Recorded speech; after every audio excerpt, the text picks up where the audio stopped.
Vamos a buscar Job, capítulo 19. Vamos a leer del 1 al 29. Y pues vámonos de 5 en 5. Job 19, del 1 al 29. De 5 en 5. De 5 en 5. Entonces Job respondió: ¿Hasta cuándo me angustiarán y me aplastarán con palabras? Estas 10 veces me han insultado. ¿No les da vergüenza perjudicarme? Aunque en verdad yo haya errado, mi error queda conmigo. Si en verdad se jactan contra mí y comprueban mi oprobio.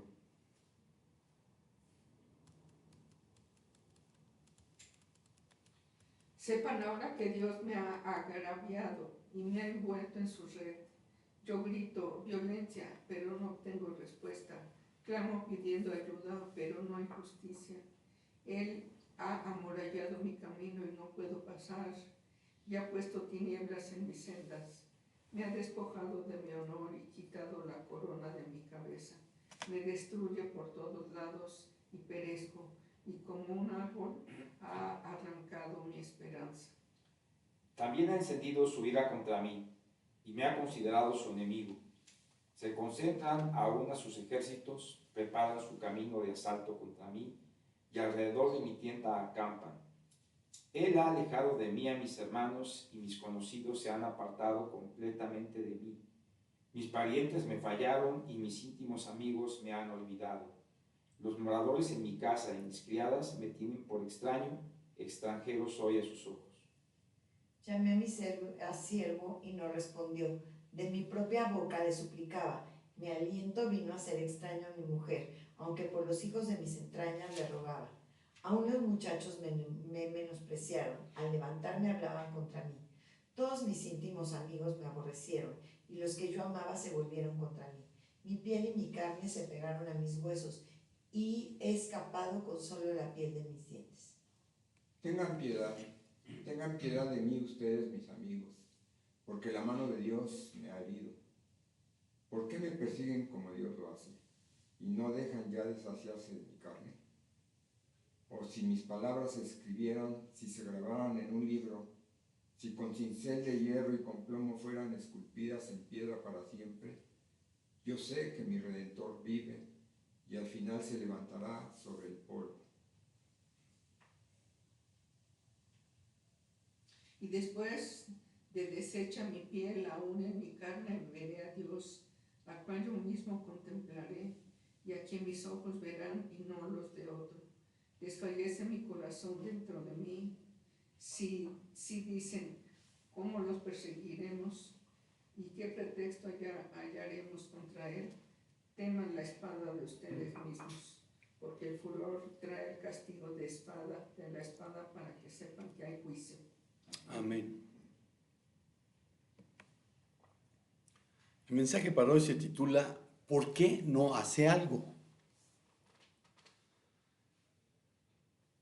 Josh Rakover se dirige a Dios. Es uno de los textos más conmovedores y profundos que surgieron de las cenizas del Holocausto. Fue publicado por primera vez en 1946 en Yiddish, en un periódico judío de Buenos Aires, como parte de una colección de textos conmemorativos.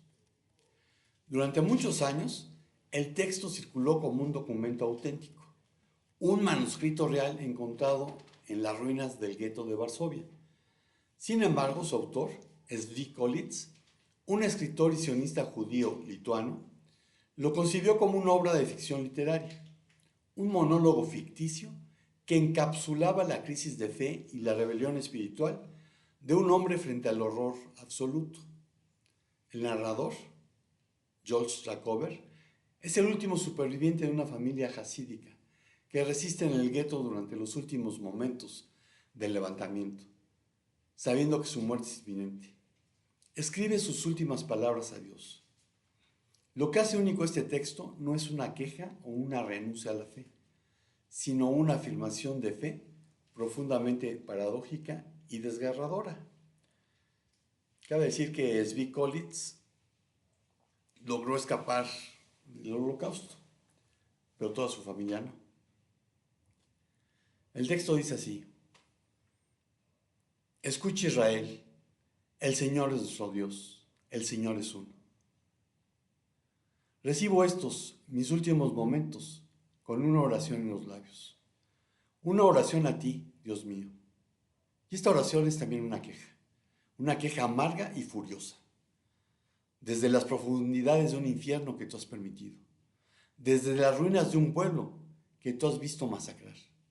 Me dirijo a ti, Dios mío. Te hablo a ti, el escondido, el de rostro velado, el impenetrable.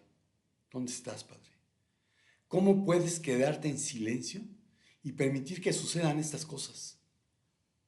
¿Cómo puedes ver desde tu cielo tranquilo a madres, a niños, a ancianos, ser llevados como corderos al matadero y permanecer en silencio? He sido un creyente toda mi vida. He seguido tus mandamientos. He amado la Torá y la he estudiado. He confiado en tu justicia, por inescrutable que fuera. Pero hoy, en este último instante, mi fe ya no es la de un niño que confía ciegamente. Es una fe conquistada en telladas, luchada en la noche más oscura del alma. Te acuso, Dios mío, te acuso de haber abandonado a tu pueblo. Has roto tu pacto.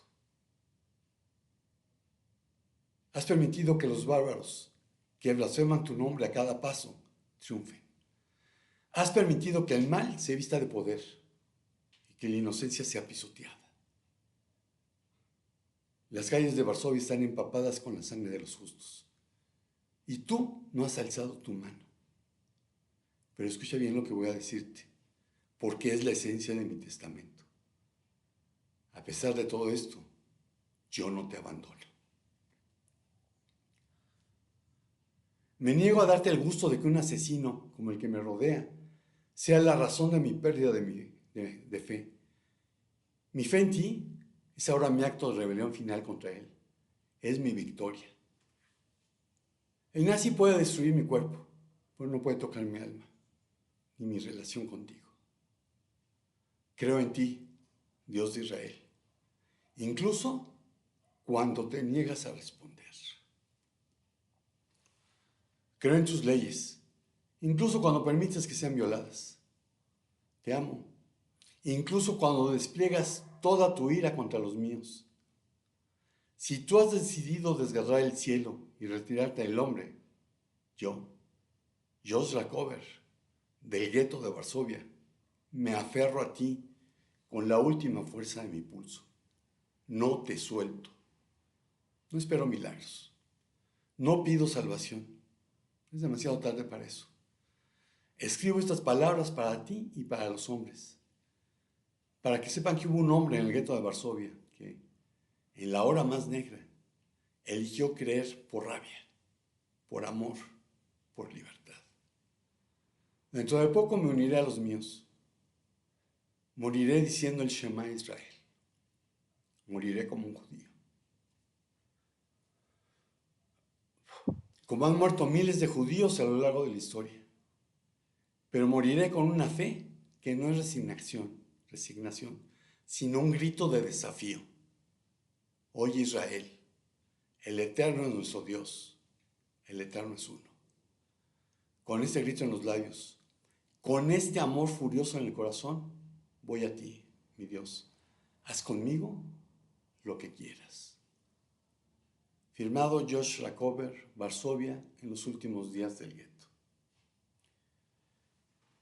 Y hoy, como en muchas situaciones a lo largo de la historia, surge la pregunta, ¿por qué no hace Dios algo?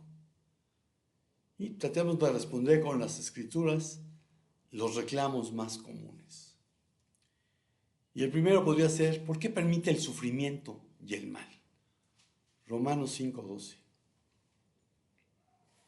Por tanto, tal como el pecado entró en el mundo por medio de un hombre y por medio del pecado la muerte, así también la muerte se extendió a todos los hombres porque todos pecaron. Amén. Algo que generalmente no se entiende es cuál era el papel que el hombre tenía asignado cuando fue creado. Para comprenderlo es necesario darle una releída a Génesis 2, 4 al 17.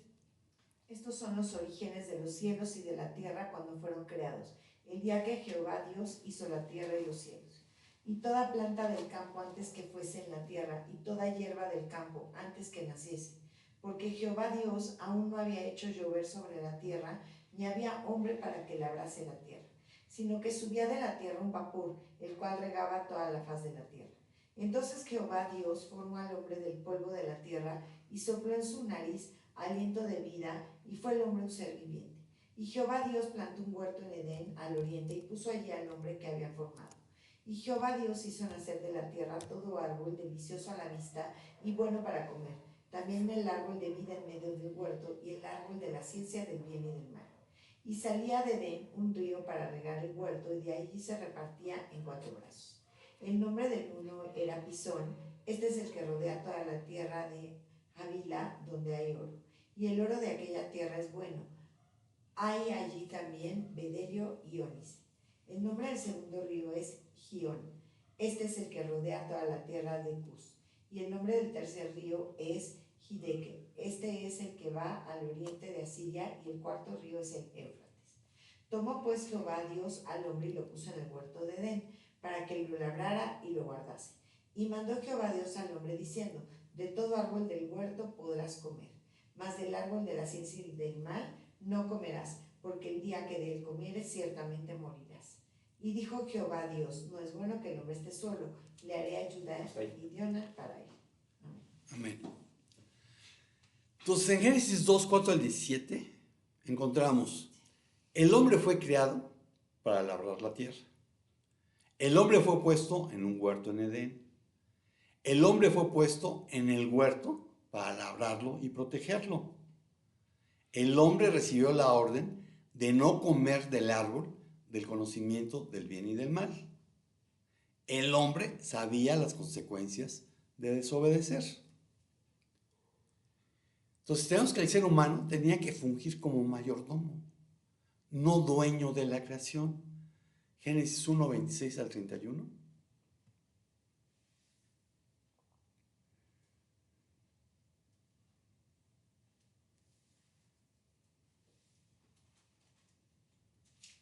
Y dijo Dios: hagamos al hombre a nuestra imagen, conforme a nuestra semejanza, y ejerza dominio sobre los peces del mar, sobre las aves del cielo, sobre los ganados, sobre toda la tierra y sobre todo reptil que se arrastra sobre la tierra.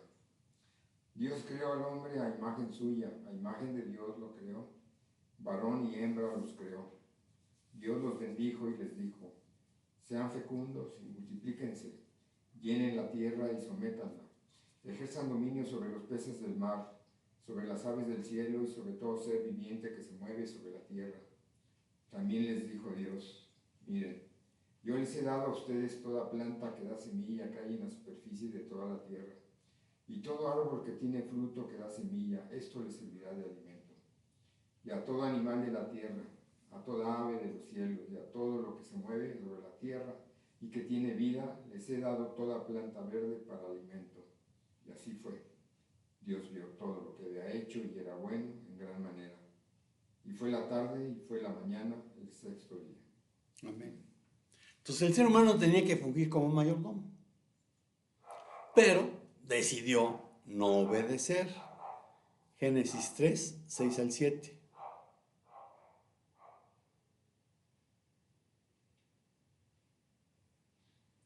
Cuando la mujer vio que el árbol era bueno para comer y que era agradable a los ojos y que el árbol era deseable para alcanzar sabiduría, tomó su fruto y comió. También dio a su marido que estaba con ella y él comió. Entonces fueron abiertos los ojos de ambos y conocieron que estaban desnudos y cosieron hojas de higuera y se hicieron delantales. Primera Timoteo 2, 13 al 14.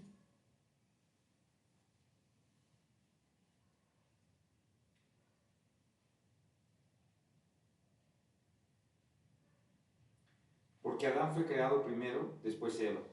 Y Adán no fue el engañado, sino que la mujer, siendo engañada completamente, cayó en transgresión. Entonces, al desobedecer, lo que expresó fue que no quería tener una relación personal cercana e íntima de amor con Dios. Y al poner lo dicho por la serpiente, el diablo, sobre la orden de Dios, le entregó la administración del mundo a este. Génesis 3, 4 al 5.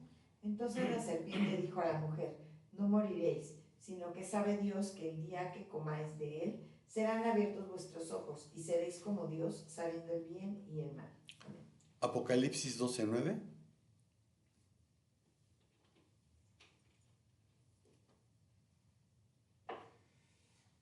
Y fue arrojado el gran dragón, la serpiente antigua que se llama Diablo y Satanás, el cual engaña al mundo entero. Fue arrojado a la tierra y sus ángeles fueron arrojados con él. Lucas 4, 5 al 6.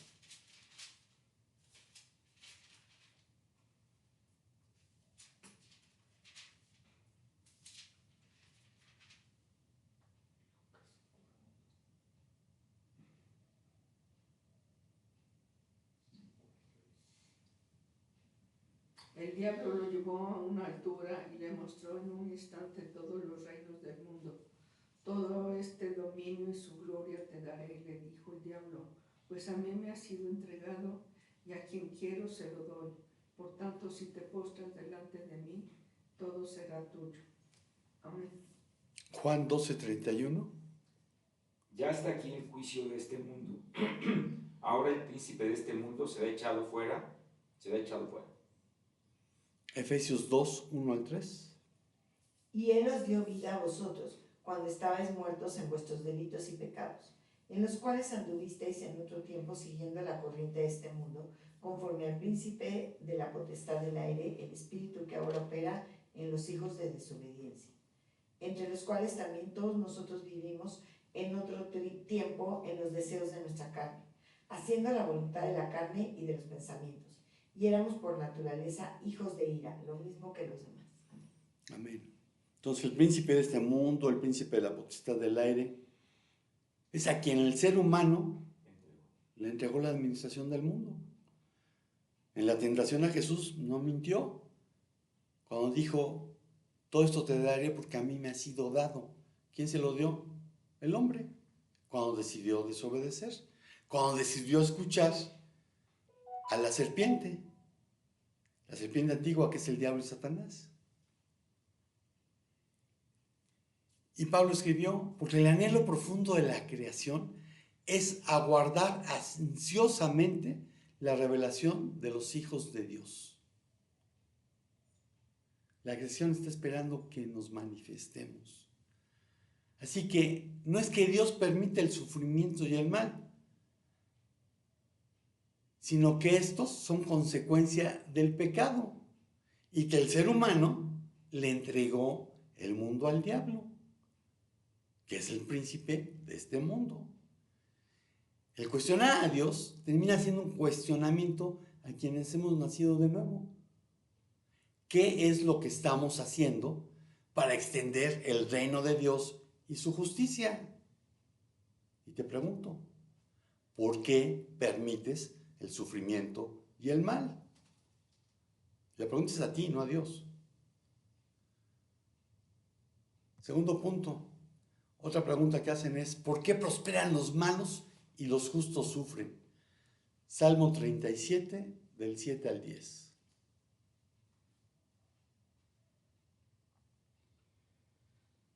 Confía callado en el Señor y espera en Él con paciencia.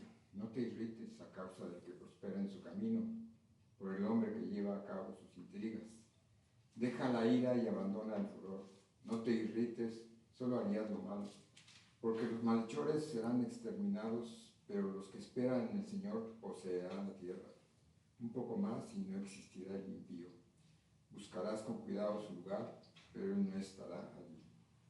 Amén. Quédate callado. Otras versiones dicen quédate quieto. Otras más dicen guarda silencio. Y es un guardar silencio por sumisión, no un silencio de resentimiento, porque puedes tener la seguridad de que todo lo que Dios haga cooperará para tu bien. Romanos 8, 28 y 29.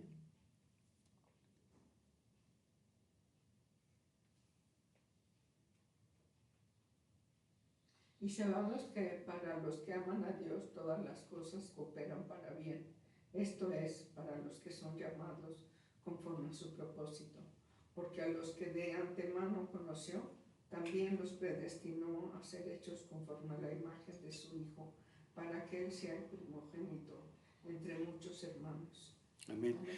Y generalmente esta cita se cita solamente el versículo 28, porque quieren acomodarlo a que todas las cosas van a cooperar para bien de lo que yo quiero. Pues si leen el contexto, el versículo 29, es para que llegues a la estatura de Cristo.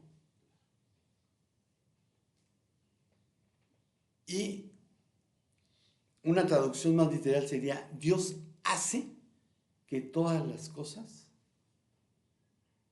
ayuden para que tú llegues a ser como Cristo. Y Cristo no estuvo en un lecho de rosas. Entonces, aunque no sepas cómo ni cuándo, no te alteres.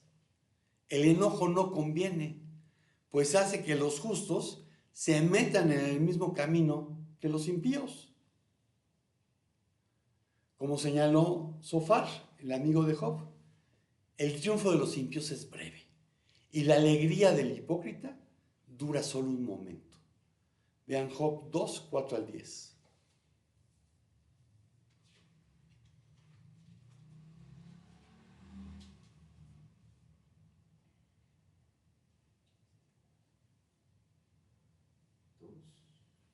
Satanás respondió al Señor: piel por piel, si todo lo que el hombre tiene, sí, todo lo que el hombre Perdón, tiene. dije 2 es 20. Job 20, 4 al 10.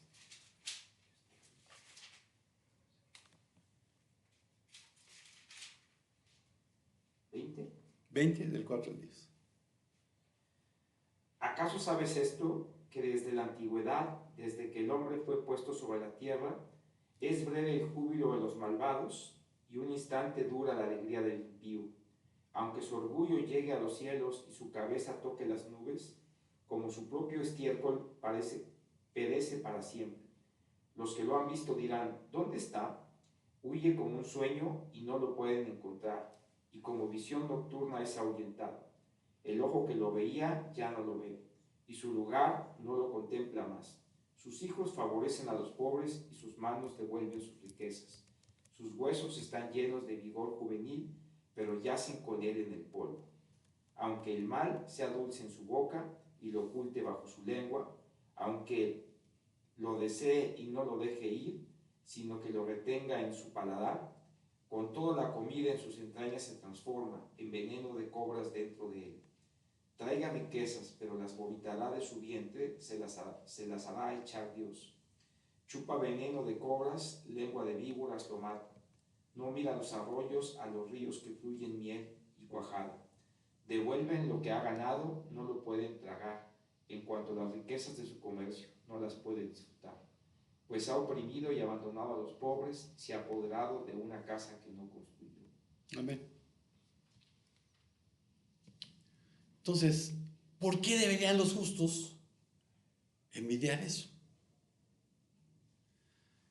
Es difícil entender que la prosperidad de los impíos es pasajera, pero los nacidos de nuevo debemos recordar que la verdadera herencia está en la eternidad. Lucas 16, 9 al 13. Y yo os digo, ganad amigos por medio de las riquezas injustas, para que cuando éstas falten os reciban en las moradas eternas. El que es fiel en lo muy poco, también en lo más es fiel. Y el que en lo muy poco es injusto, también en lo más es injusto. Pues si en las riquezas injustas no fuisteis fieles, ¿quién os confiará lo verdadero? Y si en lo ajeno no fuisteis fieles, ¿quién os dará lo que es vuestro? Ningún siervo puede servir a dos señores, porque os aborrecerá a uno y amará al otro, o estimará al uno y menospreciará al otro. No podéis servir a Dios y a las riquezas. Amén. Y cuando leemos riquezas injustas, tenemos que entender las riquezas de este mundo. 1 Timoteo 6, 17 al 19. 6, 17 al 19.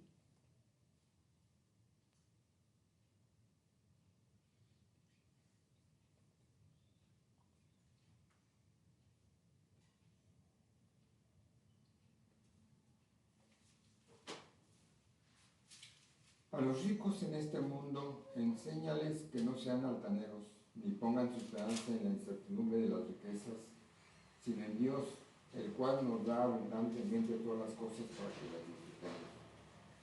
Enséñales que hagan bien, que sean ricos en buenas obras, generosos y prontos a compartir, acumulando para sí el tesoro de un buen fundamento para el futuro, para que puedan echar mano de lo que en verdad es vida.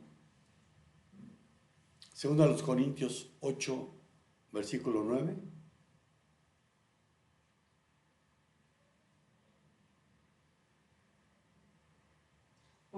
Porque conocen la gracia de nuestro Señor Jesucristo, que siendo rico, sin embargo, por amor a ustedes se hizo pobre, para que por medio de su pobreza ustedes llegaran a ser ricos. Amén. Amén. Los bienes mundanos que Dios puede colocar en las manos de una persona no son nada en comparación con las verdaderas riquezas de los cielos.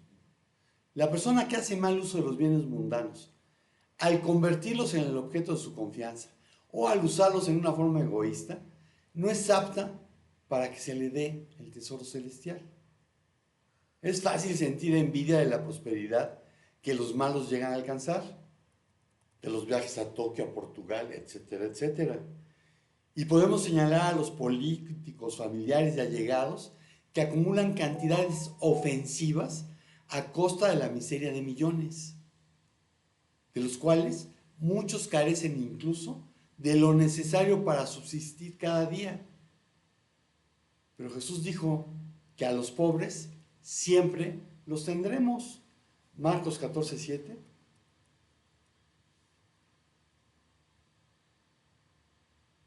Porque a los pobres siempre los tendrán con ustedes, y cuando quieran les podrán hacer bien. Deuteronomio, no siempre me tendrán. Deuteronomio 15, 11. Porque no faltarán menesterosos en medio de la tierra. Por eso yo te mando diciendo, abrirás tu mano a tu hermano, al pobre y al menesteroso en tu tierra. Enfócate en atesorar para la eternidad. Primera a los Corintios 6, 9 al 10.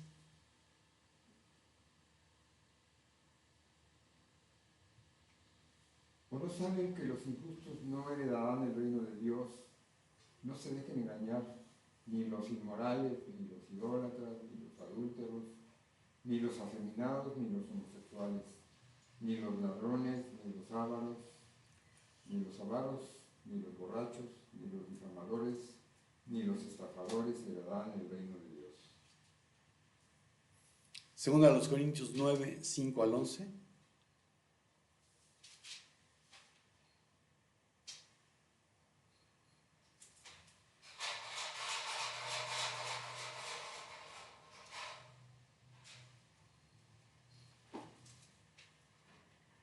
Así que creí necesario exhortar a los hermanos a que se adelantaran, venir a ustedes y prepararan de antemano su generosa ofrenda, ya prometida para que la misma estuviera lista como ofrenda generosa y no por codicia. Pero esto digo, el que siembra escasamente, escasamente también segará, y el que siembra abundantemente, abundantemente también segará, porque cada uno de como propuso en su corazón, no de mala gana ni por obligación, porque Dios ama al que da con alegría, y Dios puede hacer que toda gracia abunde para ustedes, a fin de que teniendo siempre todo lo suficiente en todas las cosas, abunde para toda buena obra como está escrito. Y el que suministra semilla al sembrador y pan para su alimento, suplirá y multiplicará la siembra de ustedes, y aumentará la cosecha de su justicia. Ustedes serán enriquecidos en todo para toda liberalidad, la cual por medio de nosotros produce acción de gracias a Dios. Amén. Recuerda, no da el que tiene, sino el que quiere. Además, todo lo que tienes y lo que eres proviene de Dios. El cuestionar a Dios termina siendo un cuestionamiento a quienes hemos nacido de nuevo. ¿Qué es lo que estamos haciendo para extender el reino de Dios y su justicia? ¿Por qué permites el sufrimiento de un justo? La tercera pregunta que suelen hacer es, ¿por qué no responde? Habacuc 1, 2 al 4. Habacuc 1, 2 al 4.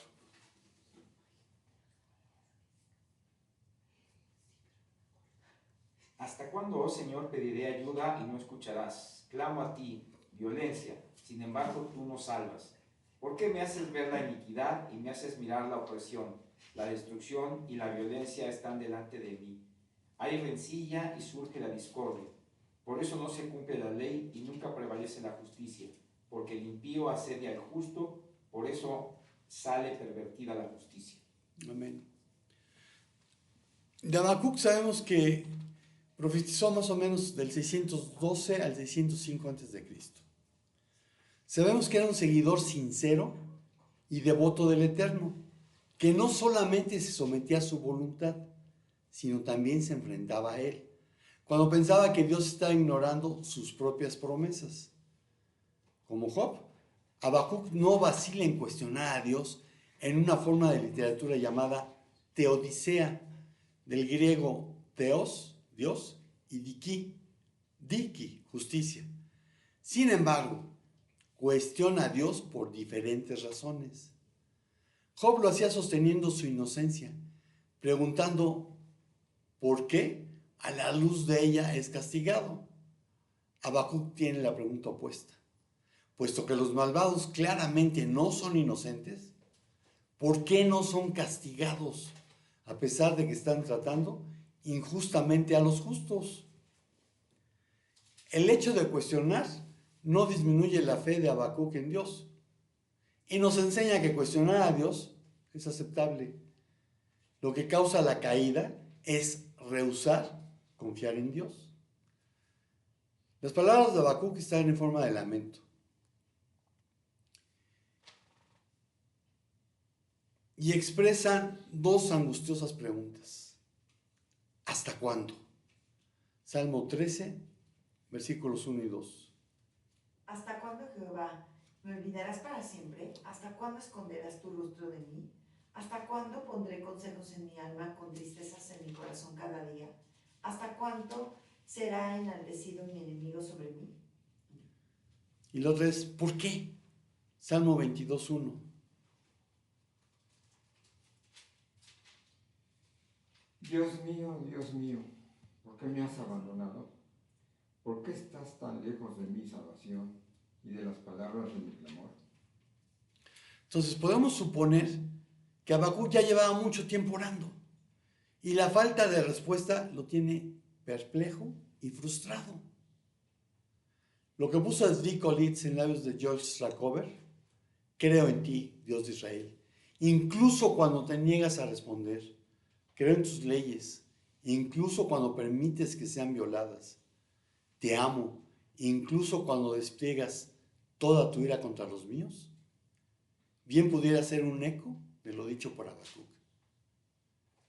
Habacuc describió poéticamente la situación perversa, el sistema de injusticia y opresión sancionado por las autoridades de la nación, y que, como resultado de la extensa iniquidad, ahora no rige un Estado de Derecho justo en Judá. Jeremías 22, 13 al 17.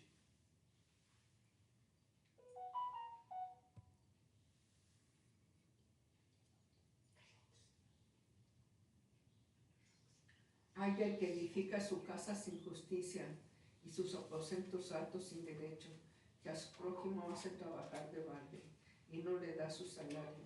El que dice, me edificaré una casa espaciosa con amplios aposentos altos, y le abre ventanas, la recubre de cedro y la pinta de rojo. ¿Acaso te harás rey porque compites en cedro?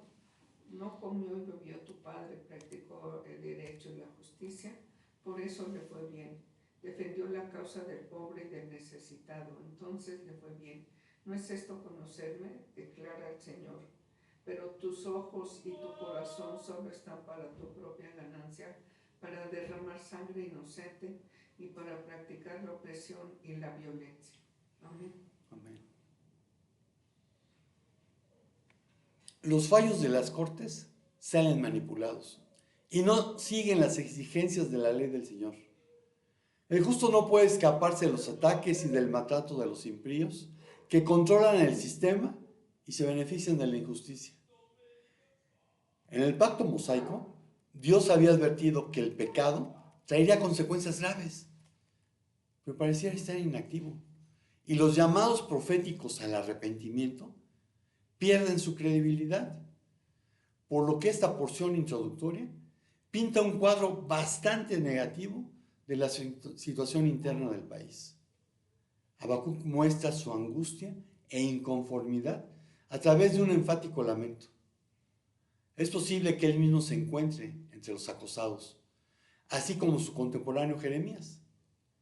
También el justo puede ser una referencia a individuos inocentes que pierden sus casos en el sistema legal corrupto.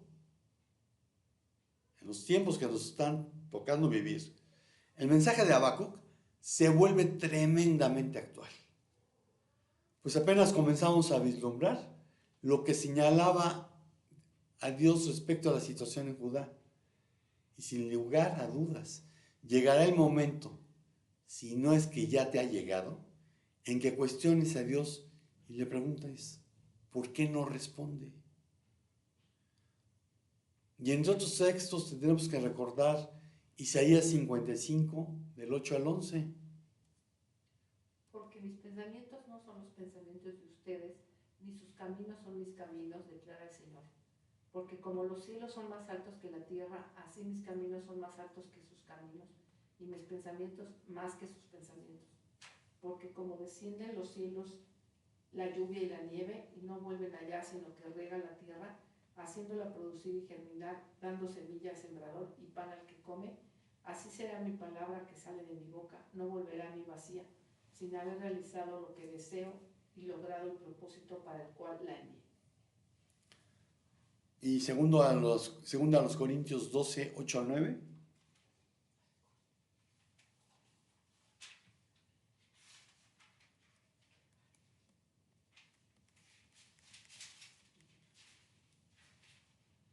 En los Corintios, ¿qué? 12, 8 al 9. Acerca de esto, 3 veces he rogado al Señor para que lo quitara de mí, y Él me ha dicho, te basta mi gracia, pues mi poder se perfecciona en la debilidad.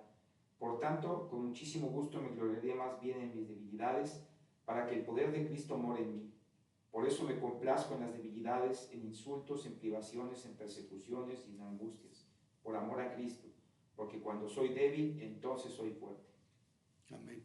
Entonces tenemos que recordar que sus pensamientos no son los nuestros y que su gracia es más que suficiente.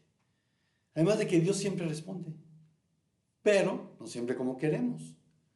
Y su voluntad siempre es mejor que nuestros planes. Romanos 12, 1 al 2. Así que, hermanos, os ruego por las misericordias de Dios que presentéis vuestros cuerpos en sacrificio vivo, santo, agradable a Dios, que es vuestro culto racional. No os conforméis a este siglo, sino transformaos por medio de la renovación de vuestro entendimiento, para que comprobéis cuál sea la buena voluntad de Dios, agradable y perfecta. Amén. Amén. La voluntad de Dios es buena, agradable y perfecta, aunque no la entiendas. Alrededor del 760 a.C., es decir, casi siglo y medio antes que Habacuc, Amós había profetizado a Israel, pero sus advertencias no fueron atendidas, con los resultados funestos que vivió el reino del norte. A Habacuc le tocó un periodo de profunda injusticia, corrupción e idolatría, y la creciente amenaza del imperio babilónico. Y sabemos que Judá no escarmentó en cabeza ajena y fue llevada por 70 años al exilio. En México ha habido presencia evangélica aún antes de la formación de la primera iglesia en su territorio, que fue el 30 de enero de 1864, la primera iglesia bautista de Monterrey. Más de siglo y medio en que se han predicado las buenas nuevas de salvación en este país. Según datos del Censo de Población y Vivienda del 2020, aproximadamente 14 millones de personas en México profesan una religión protestante o evangélica. lo que representa el 11.2% de la población. Suponiendo optimistamente que todos ellos sean nacidos de nuevo, el porcentaje me deja claro que este país ha preferido sus tradiciones religiosas, cargadas de sincretismo y analfabetismo bíblico. México no se ha vuelto a Dios, a pesar de toda la violencia, falta de seguridad, enfermedades, desaparecidos y muerte. Por lo que solo puede esperar lo que Dios le dijo a Israel mediante Amós: prepárate para encontrarte con tu Dios en el juicio. Y ese es un mensaje que busca algo más que darte aliento. Es un llamado a tener una relación personal, cercana, íntima de amor con Dios, demostrada por tu obediencia, no por tu boca. Porque si crees que las cosas están mal, se van a poner peor. Y como muchos lo han hecho, vas a cuestionar el por qué Dios no hace algo y no responde tus oraciones. El cuestionar a Dios termina siendo un cuestionamiento a quienes hemos nacido de nuevo. ¿Qué es lo que estamos haciendo para extender el reino de Dios y su justicia? ¿Por qué no has querido escuchar a Dios? La conclusión, otra pregunta. ¿Por qué me abandonaste? Salmo 22, 1 al 2.